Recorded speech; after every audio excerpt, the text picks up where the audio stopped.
Hey, what's going on, builders?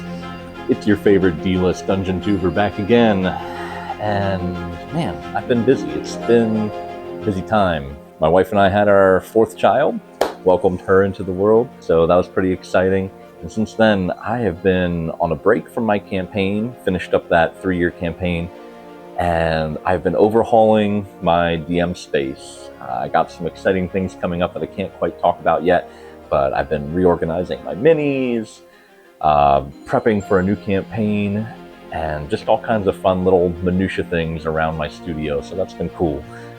Today I wanted to talk about, though, something that kind of I've been mulling over in my head for a long time, and that is what makes a good game of D&D. Some people might say it's the story, the characters, but I think it's a lot simpler than that.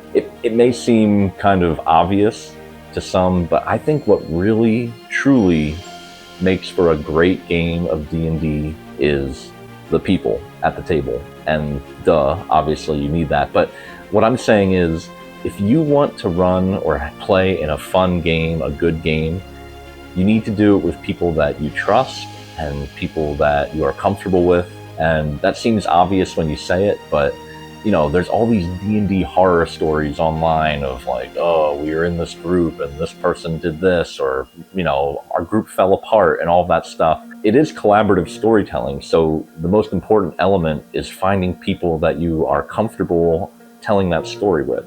And that doesn't mean you have to be lifelong friends. There's great games with people that you barely know, but I do think it is a vibe kind of thing. You have to all be on the same kind of level of understanding and, you know, participation.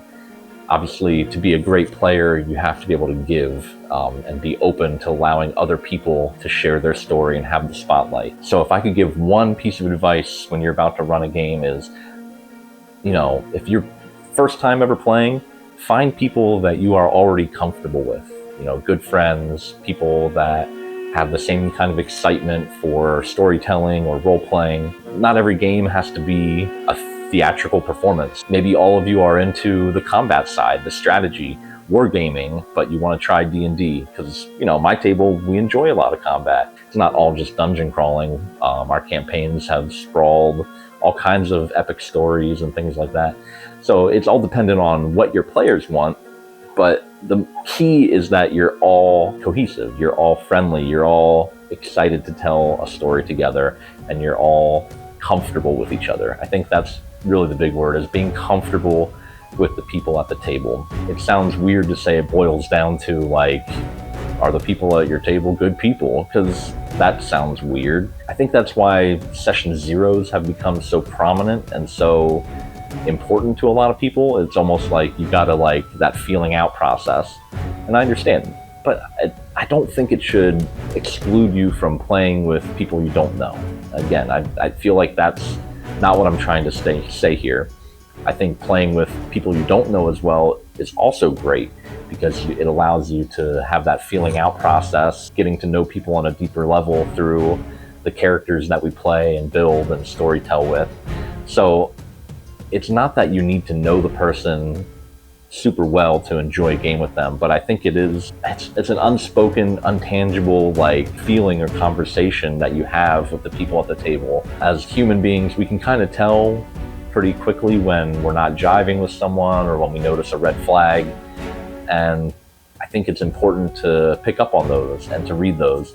So if you're looking for a long-term game, you know, it's good to have that communication, to be open and honest with your dungeon master, with the other players, if something's bothering you, and, you know, to think about those things when you're starting a game. I don't know. That was just a thought that I've had bouncing around. It's not fully developed, but I don't know, just kind of wanted to get out there. Been working on another book, still in the very early stages, but I've been working on it for a while. It's going to take a long time. It's probably going to take more work than the last book. But yeah, and then I put out that free PDF, Bell Hollow. That was really cool. A lot of people downloaded that. That was exciting to see. I'm excited to hear back from anybody that ran it, see if they had fun, what their table did with it. But yeah, just kind of been getting ready, gearing up for my next long-term campaign. Just been world building and creating a bunch of lore, and hopefully my players enjoy it. Hopefully we have a lot of fun. No date on the books yet for when I'm going to start my new campaign, but I'm definitely amped, and I know my players are excited too, so that'll be fun. I hope all of your adventures and all of your games are going well, and I appreciate you watching and liking and all the support you've shown me.